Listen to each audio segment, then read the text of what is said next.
नमस्ते प्रणाम गीता ध्यानम् ॐ पार्थाय प्रतिबोधितां भगवता नारायणेन स्वयं व्यासेन ग्रथितां पुराणमुनिना मध्ये महाभारतम् अद्वैतामृतवर्षिणीं भगवतीम् अष्टादशाध्यायिनीम् अम्ब त्वामनुसन्दधामि भगवद्गीते भवद्वेषिणीम्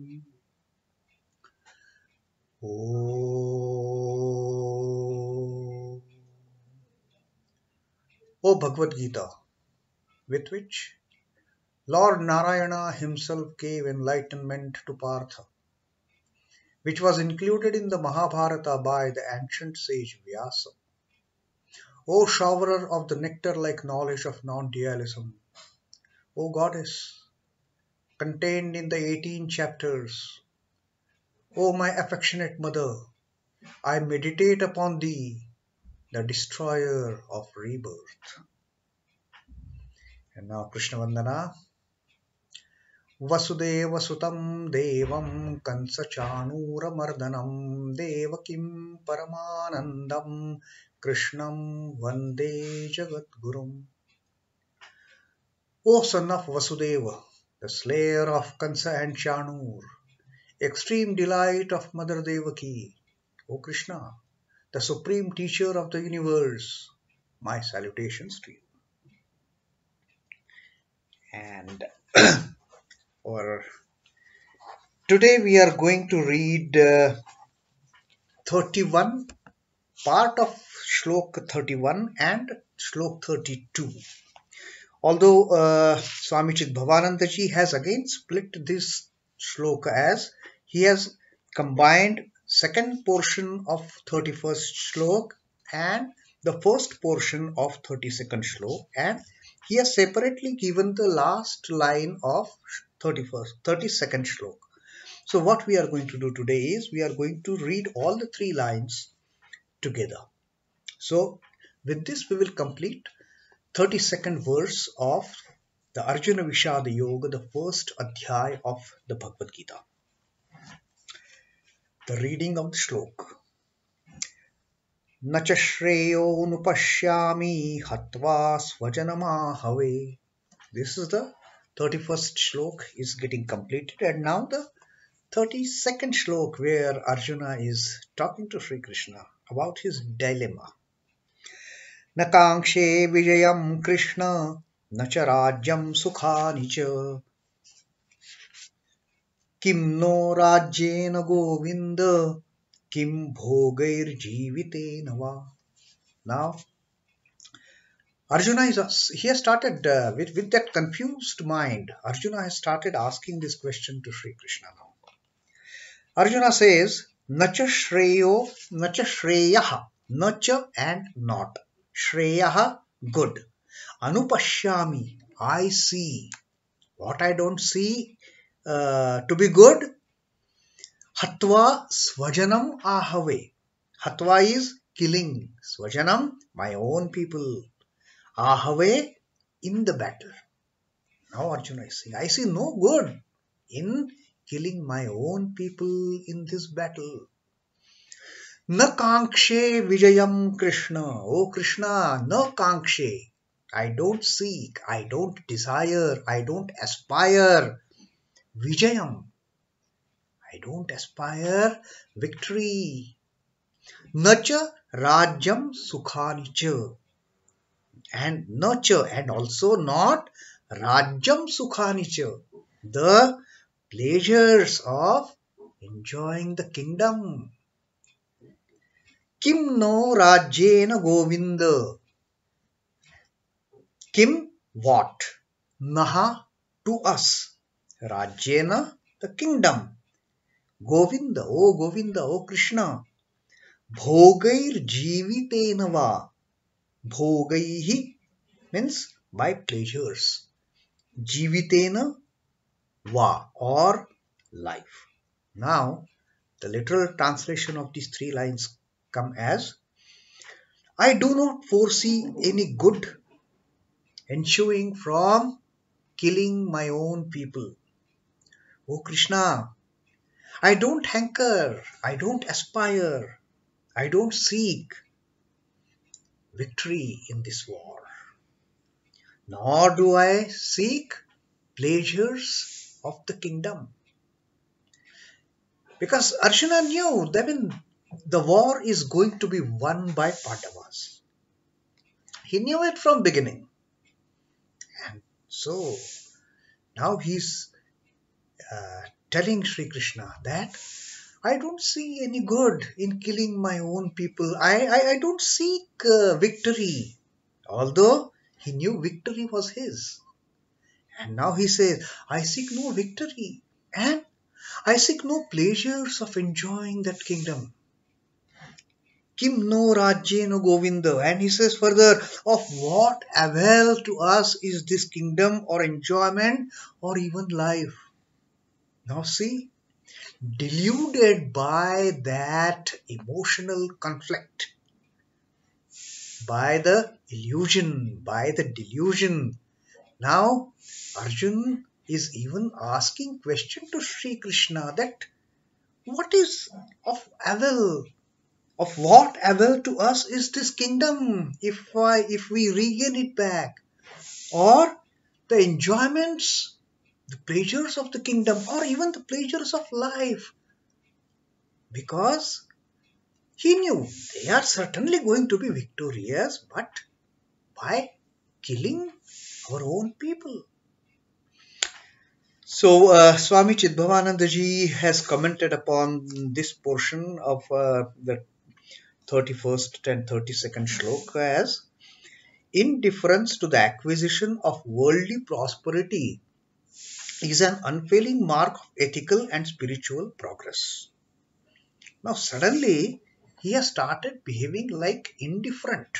No, I don't want victory. I don't want the pleasures of the kingdom. I don't seek them. But what has come upon Arjuna is anything but indifference. It is not that the quality of Sthita Prajna, where you are indifferent to the opposite dualities in this life. You are indifferent to pleasure and pain. You are indifferent to joy and sadness. You are indifferent to seeking enjoying pleasures and hating pleasures. You are also indifferent to love and hatred. That is the stage of Sthita Prajna, the indifference to the opposites of dualities. But Arjuna is not at that stage at this point of time. This sort of language that he is talking is not out of indifference to good and bad, but it is a emotional outburst. He has been all along diligently and systematically preparing himself for the war. All this time, till the time Krishna took that chariot in the middle of both the armies, and Arjuna saw who all are there in these two armies, the opponents and my army, and then this conflict in his mind has started. Till then he was very positive, firmly holding the bow in his hand. He had told Sri Krishna, let me see. That was the attitude, and now he says, I don't even seek victory. I don't even seek pleasures of the kingdom. Subsequent delusion in him masquerades as mental attainment. Now, this is not a sign of, the spiritual enlightenment or anything that he has started talking like this. A spiritually enlightened person will certainly talk this. I don't seek any pleasures. I don't seek any enjoyments, because for the spiritually attained person, enlightened person, oneness with the Brahman is only Satchidananda. But Arjuna is not talking from that perspective, at least at this point of time. He has to, although being a very close devotee, very close friend of Sri Krishna, he has that quality. But the delusion that has created this kind of a facade in front of me, this kind of a curtain in front of him. He is not able to see properly.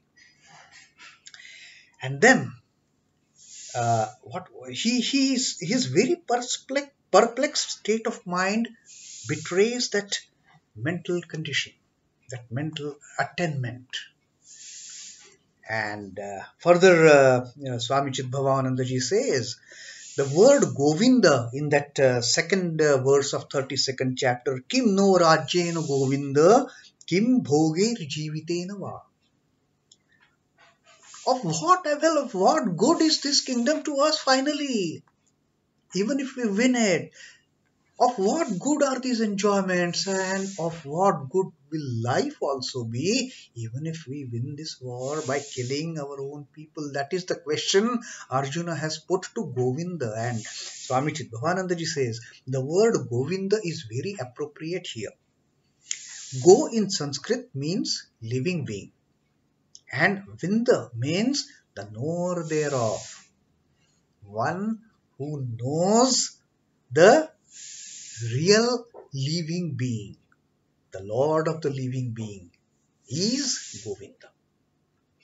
This name of Vishnu applies here to Sri Krishna, he being the knower of the minds of people. Govinda, knower of living beings, of the minds of living beings, of the mental conditions of the living beings. He alone can rightly solve their life problems. So, Arjuna has finally put up this question to Govinda that of what good would this victory be for us by killing our own people? Of what good would the pleasures of the kingdom would be for us? These enjoyments of enjoying the pleasures of the kingdom, what good they would be for us? And for that matter, what good would be even the life for us, even if we become victorious? I mean, of course, victorious they have to become. They are going to be victorious. But Arjuna's now point, the dilemma is of what avail that would be that we enjoy the life after being victorious in this war. So that is the biggest confusion that has been created in Arjuna's mind. And to substantiate, to justify this confusion created in subsequent verses, Arjuna is going to give whole lot of illogical statements, thinking or rather trying to put them in a logical manner. What in subsequent verses Arjuna is going to say is absolutely illogical. But he has to justify his stance now taken, that I don't want to fight. So he will justify that stand by putting so many objections, so many justifications that we will see during the subsequent reading of the Arjuna Vishad Yoga, and we will come to know the Vishad, the delusion, the despondency that Arjuna has gone into after seeing the near and dear ones who are going to fight this war against each other. So that is about today's reading from the Bhagavad Gita. Om Namo Bhagavate Vasudevaya. Shri Krishnarpanamastu. Jai Shri Ramakrishna. Jai Thakur. Jai Ma. Jai Swa.